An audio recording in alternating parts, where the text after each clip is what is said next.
तर इम्तियाज जलील यांचं नेमकं काय म्हणणं आहे आपण बघितलं। मात्र माजी खासदार इम्तियाज जलील यांच्या तिरंगा रॅलीवरून राजकारण चांगलंच तापलेलं आहे। जलील यांचा हा राजकीय स्टंट आहे, त्यांना आता आमदार व्हायचंय असं रामगिरी महाराज म्हणतायत। तर अंगावर आला तर शिंगावर घेऊ असा इशारा आमदार नितेश राणे यांनी दिलाय।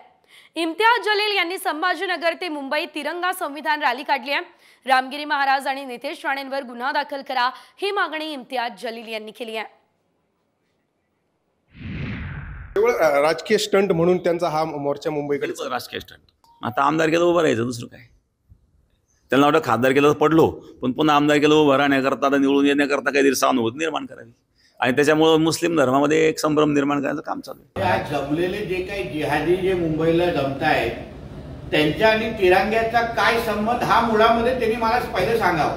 आम्ही हिंदूंची बाजू लावून धरतोय, कुठल्या अन्य धर्माला काय बोलत नाहीये। हिंदूंना तुम्ही अंगावर येत असाल तर आम्ही शिंगावर घेऊ। गणपतीच्या मिरवणुकीवर मारलेले दगड त्याचा तुम्ही निषेध करत नाही आणि तुम्ही आता संविधानाची कशी भाषा बोलता।